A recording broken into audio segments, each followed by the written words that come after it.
It's Christmas Eve in snowy 1800s England, and on a small house in the edge of town slept Isaac Grossman. Isaac was a poor child with not a friend to his name. You see, while most children spent this most holy of nights safe at home, warm in their beds, waiting eagerly to open the presents that were placed with care beneath a beautifully decorated Christmas tree, Isaac spent this most holy of nights alone in his cold, dusty attic room. Isaac's parents were very poor. His mom was a strict Crow woman who would stay at home and school Isaac, while his father would spend long hours down at the London docks to support his family. Though most of his earnings went towards purchasing and consuming copious amounts of alcohol at the end of his shift. Sometimes he would come home drunk after being thrown out of every bar in London and shout at his beloved wife. Sometimes he would escalate to violence, and he would beat her savagely. Tonight just so happened to be one of those nights. As Isaac stayed up in his room, cowering between his soiled bed sheets until the screaming and loud banging subsided. Isaac, when he did sleep, would dream of what it would be like to have a friend to play with, so maybe he could smile and be happy, like the other children of London. Luckily for Isaac, tonight marked a big change when his abysmal loneliness caught the attention of a guardian angel, who crafted a very special gift for the sad little London boy. The next morning, Isaac woke up to see a brightly painted and colorful wooden box, at the end of his bed. He crawled out from under his sheets and looked at the box. It had carvings of happy clown faces all over it, and on the top was an engraved text. Isaac squinted his eyes as he tried to read the words. "LAughIng JaCk in a box." Laughing Jack in a box, Isaac thought. He saw the crank on the side, and he turned it, and the tune of Pop Goes the Weasel sang from the box in tune with the crank's gyrations. Isaac sang along with the final verse. Pop goes the weasel. But nothing happened. It's broken, Isaac thought as he tossed the box aside. He got up and changed out of his soiled sleepwear into his regular tattered clothes. Right then, Isaac heard the box shaking violently behind him. He turned around just in time to see the box swing open and a parade of colorful smoke pop out. When the smoke subsided, there in its place stood a tall, multicolored clown man with rainbow-colored sleeves, puffy feathers on his shoulders, and a big, swirly rainbow cone nose. The colorful carny spread his arms and excitedly announced, "Come one, come all, the tall and the small, to see the greatest clown of them all, the one, the only, Laughing Jack in a box." Isaac's eyes widened as he looked at the clown. Who are you?" "I'm glad you ask." The carny stepped down off the bed. "I am Laughing Jack, your new friend for life. I'm colorful, I never get tired of playing, and I adapt and change with your own changing personality. In other words, whatever you like, I like. So, how about we play a game, Isaac?" Isaac's eyes widened even further. You know my name?" "Of course I do. I know everything about you. So, how about we play a game of I Spy?" "We can play games? I'd love to, but I have to go meet Mother downstairs for homeschooling and chores."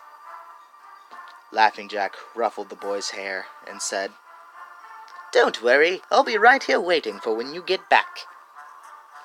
Isaac looked up and smiled at his newfound friend. Just then the shrill squawk of Isaac's mother came from downstairs. She was calling his name. "Oh, well, sorry, I gotta go. I'll talk to you later, okay, Jack?" Isaac smiled back at his friend. "Absolutely, kiddo. Oh, and Isaac, you should wear that smile more often. It suits you." Isaac smiled and then headed downstairs. All day long, Isaac told his mother about the wonderment that was Laughing Jack. She told him about the colorful clown man who appeared out of a magic box on the foot of his bed. Isaac's mother, however, was not believing a word of it, and eventually Isaac managed to persuade her to come up to his room so she could behold Laughing Jack for herself. Isaac excitedly swung the door open. "See, Mother, he's right here." Isaac scanned the room that contained no colorful clown man nor magic wooden box. Isaac's mother was not amused, and she shot Isaac a scowl so menacing it made his knees weak and his stomach sick. But, Mother, smack! Isaac's mother delivered him a hard hand smack right across the face. Isaac could feel himself starting to break down. "You useless worm. Why would you waste my time with such childish idiocy? You shall remain in your room for the rest of the night, and shall receive no dinner. Now what do you say, you ungrateful wretch?" Thank you, Mom. Isaac's mother scowled at her son one more time before leaving the room in disgust. Isaac went and sat on the bed and started to cry. "What's the matter, kiddo?" Isaac looked up to see Laughing Jack now sitting next to him. "Where were you?" "I was hiding. I can't let your parents see me or they won't let us play anymore." Isaac continued to cry. "Listen, kiddo, I'm sorry I had to hide, but I'll make it up to you. Tonight we'll have fun and we'll play tons of games." Isaac looked up at his friend and had a small smile. That night, Laughing Jack and Isaac had so much fun. Laughing Jack made all of Isaac's tin soldiers spring to life and make them march around the room as if they were alive. Laughing Jack made the most beautiful candy, and he gave it to Isaac. Isaac was in ecstasy as he popped the first colorful treat into his mouth. He had never tasted anything so delicious in his life.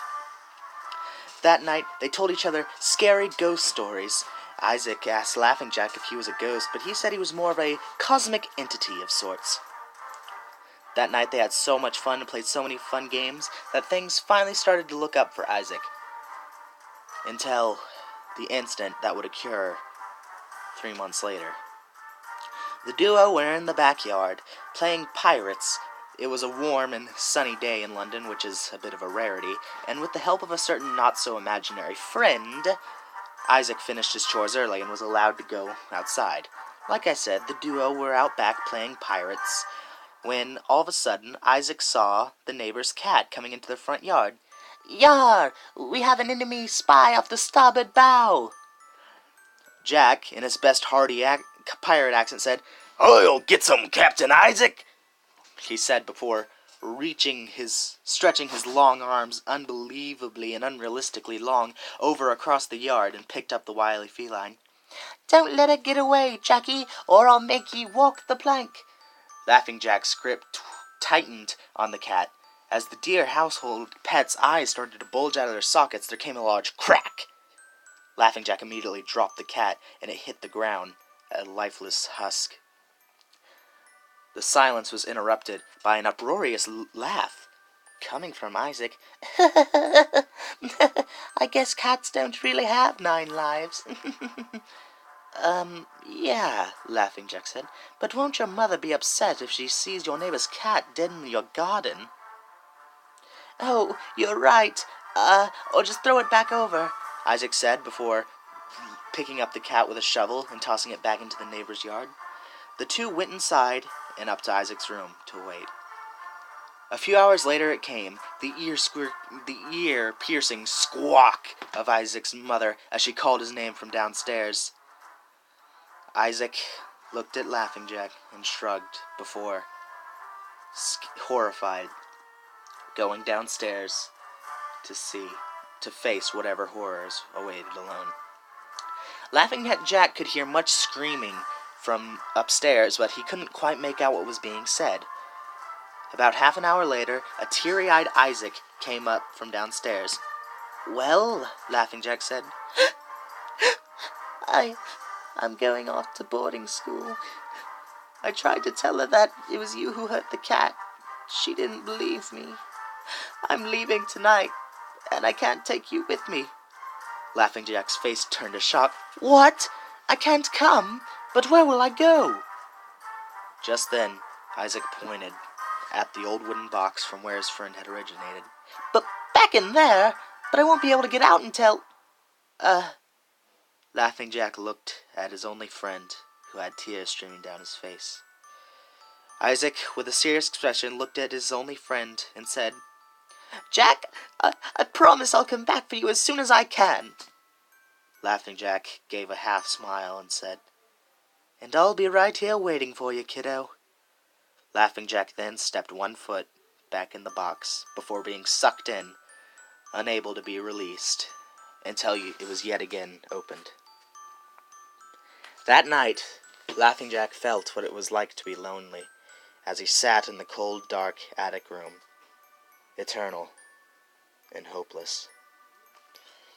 Many years went by, you see, and Laughing Jack heard Isaac's parents arguing downstairs, but other than that, nothing. His bright colors faded to a monochrome black and white. His once kind and beautiful smile, from years of loneliness and emotional torture, had turned it into a sharp, jagged mess of a grimace. One day, however, when Isaac's father came home particularly drunk, things turned to violence, and he attacked his wife, but this time she didn't get back up. Isaac's father had beaten Isaac's mother to a dead, bloody pulp, and was sentenced to hang at the gallows the next day. Now that both of Isaac's parents were dead, the now 20-year-old Isaac came up to he inherited the house. Laughing Jack was overjoyed when he heard his friend's footsteps finally coming up the stairs and entering the old attic room. But it was not the reunion Laughing Jack was expecting. When Isaac came up, he didn't seem to notice the old box. Laughing Jack was dismissed as some early childhood fabrication. He was just an imaginary friend. This time, Isaac had a lady friend with him, however. "Who is this? A new friend? Why does Isaac need new friends? I thought I was Isaac's only friend," Laughing Jack thought from inside his hellish confinement. Laughing Jack watched as Isaac and his lady friend, who he had picked up at the bar later that night, sat on the bed. They had a conversation, and Isaac made a joke about the weather, then they both laughed. They then stared into each other's eyes as they leaned in for a kiss, with a swapping of tongues in each other's mouths. Laughing Jack was perplexed. "What is this game?" he thought. See, he had never seen kissing before, and he watched as the kissing became more intense, and Isaac ran his hand up the girl's thigh. The girl swatted it away, but Isaac was persistent, and he again tried to run his hand up her dress. This time, he placed his hand upon her underwear. The girl pushed Isaac away before delivering a hard smack across his face. Isaac's eyes turned from drunken passion to booze-filled anger. "Stupid whore," he said, before punching the girl directly in the nose.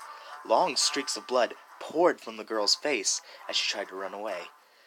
Isaac grabbed her by the dress and forced her down on the table, tearing off her clothes. He roughly fondled her breast before shoving his tongue down her throat. She bit down on his tongue as hard as they could, causing Isaac to jump back. He covered his mouth as the blood leaked out from between his fingers. The girl tried to run, but he grabbed her by the end of the hair and then picked up a lead candlestick and beat her head in with it. Eventually, with a loud crunch, the girl stopped moving, other than slight twitching. A few drops of blood seemed to hit Laughing Jack's box. You see, Laughing Jack, although in his box, could see things what happened around it.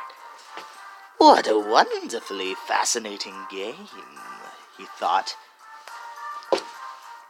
And then, a giggle escaped Laughing Jack's cold lips. And then another, and then a chuckle, and then another and another, until JaCk was cackling and howling with laughter from inside of his wooden box. What a wonderful game. Isaac then left. He came back a few days later with a few things to take care of the body. He had a bag of upholstery tools from his job as an upholsterer, making chairs and such for the fine people of London, and a bag and a few chemicals, bleach and sulfuric acid. Well, although he would only use the bleach.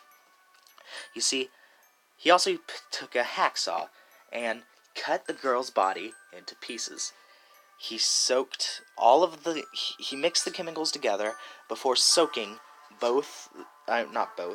all of the body parts in the concoction, and he left them there. He took a few body parts he didn't use, and he put under the cover of night, he put them in a trash can, and then swept them down into the sewer to be carried away into the docks. When Isaac came back up, the parts that he kept, he took out of the soupy corpse juice.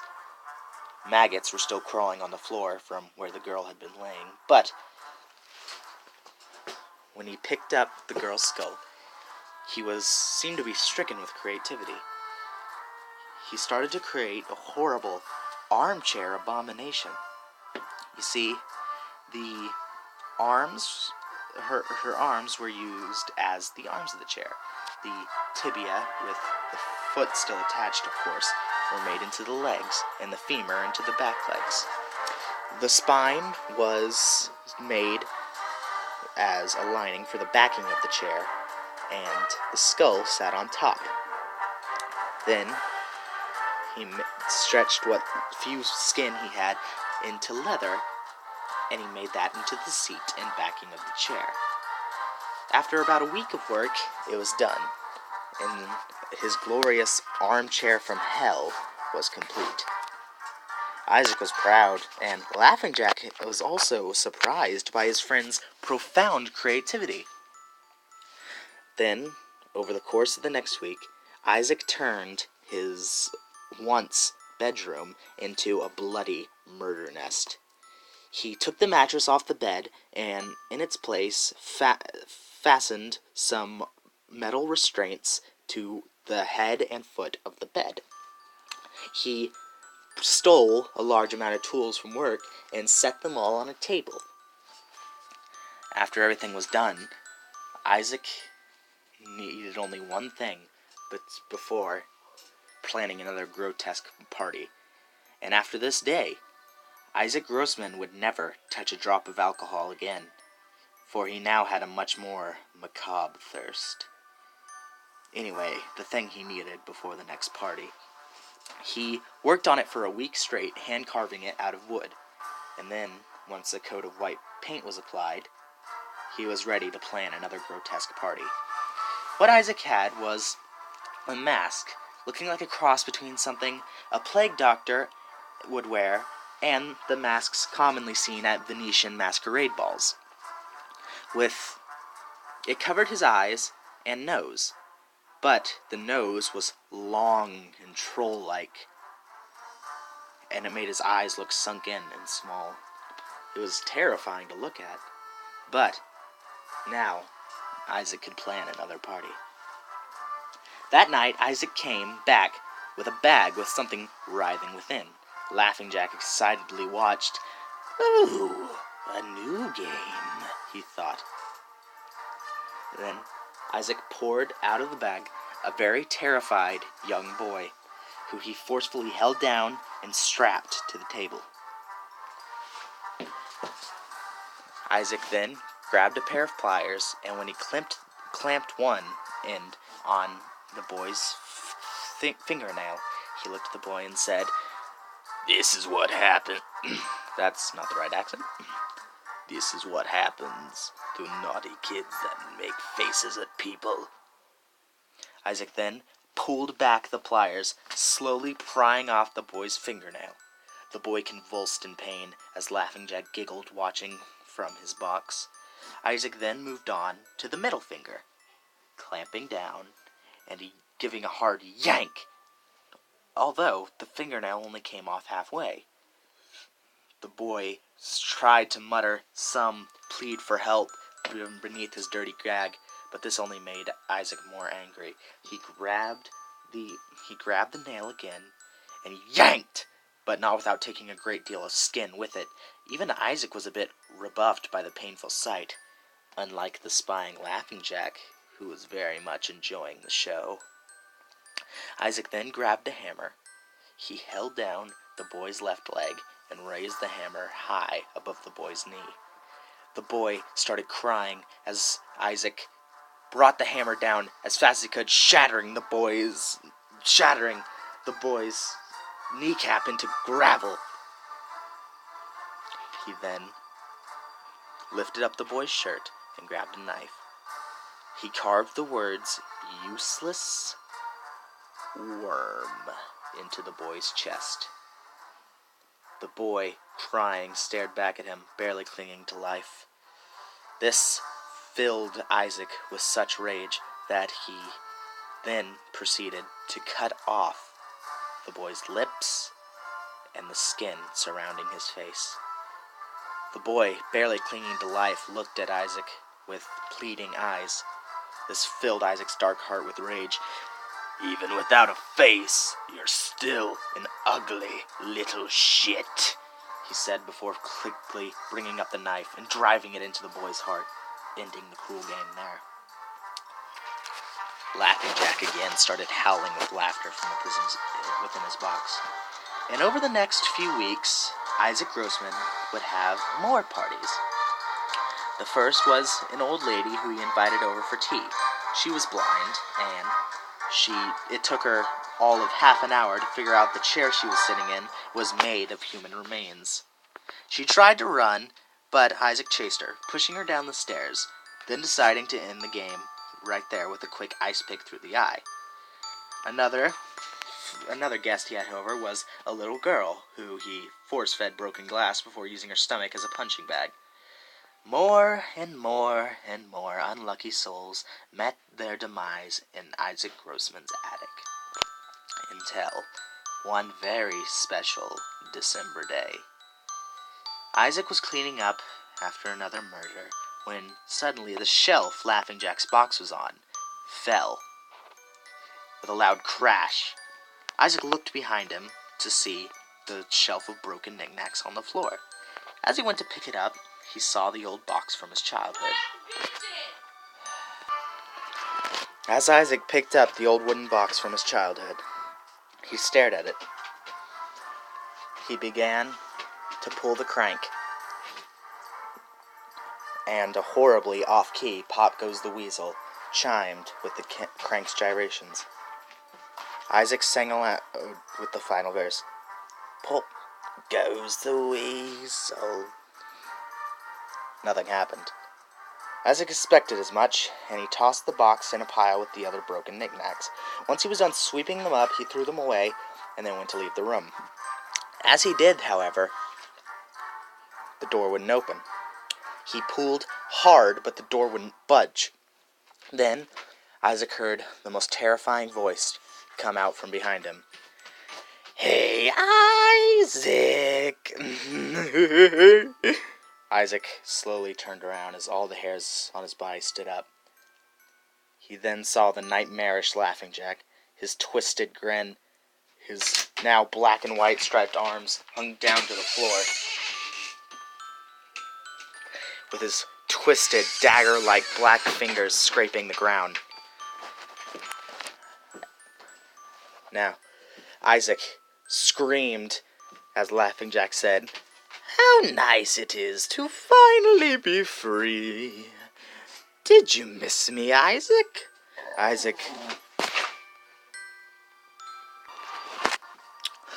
screamed, "No, I thought you weren't real. Imaginary." "Oh, I'm quite real, kiddo. And I just want to play with my best friend one last time." Isaac tried to run as LAuGHING reached his arms across the room. He grabbed Isaac by the foot and dragged him onto his own wooden torture bed. Ignoring the restraints, Laughing Jack then pressed 4-inch nails through Isaac's hands and feet. "Fuck you, you goddamn clown-nosed freak! If you don't have anything nice to say, don't say anything at all." Laughing Jack giggled as he then retched his crooked fingers into Isaac's mouth before grabbing his tongue and pulling it out. He then, using a knife that was nearby, sliced it off. Isaac's mouth instantly filled with blood. Isaac closed his eyes to try to not see any of the other horrors that were about to be performed upon his body. "Oh, come on. It's no fun if you don't watch." Laughing Jack then, with a series of hooks, he pressed the hook through Isaac's eyelid and then pinned it to his cheek. He repeated this process until a series of rusty metal hooks held Isaac's eyes open, so he wouldn't miss any part of the spectacle. Laughing Jack then used the knife to cut open Isaac's stomach. He pulled out a large length of Isaac's intestine and pinched one side, then breathing, inflating it like a balloon. He turned it into the shape of a poodle and then set it next to Isaac's head. "I can do giraffes too." He then reached in and yanked out one of Isaac's kidneys before tossing it aside, saying, "Kidneys aren't really my thing." Then he grabbed the open hole from Isaac's stomach where the intestine used to be, and then stretched it out, opening his mouth, and with a torrent of filthy cockroaches all poured out and crawled into Isaac's gullet. The roaches pushed their way through until they were coming out of Isaac's mouth and nose. Isaac was nearing death. Laughing Jack said, "Oh, getting tired already? But we're almost to the grand finale," Laughing Jack said, before he pulled a long adrenaline needle out of his sleeve and jammed it into Isaac's eye and injected the fluid. Isaac was reeled back to life to feel the pain of a needle scraping the back of his eye socket. As Laughing Jack yanked the needle out, trying to get it out, he pulled out Isaac's eye with it. Isaac's eye now hang by the stalk, touching his cheek. Laughing Jack then proceeded to cut off Isaac's lips until he had a huge, unfading grin.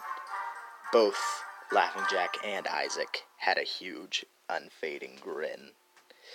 Laughing Jack then picked up a hammer and he raised it high above his head and then brought it down right onto Isaac's teeth, shattering them like brittle clay. He then repeated to smash in Isaac's face over and over and over until Isaac was barely conscious. Laughing Jack went over and whispered in his ear, "It's been a blast, kiddo, but now I plan to spread my friendship to all the lonely children of the world. Merry Christmas." Laughing Jack left. And it is said that a few days later, when the cops finally found Isaac Grossman's rotted, bloated corpse, though his face had been smashed and most of it was missing, he almost looked happy. This was because, as Isaac did die on that torture bed, he thought of his life, his victims, the boarding school, but the very last thought that went through his head was that very special Christmas when he woke up to see his very best friend for the first time.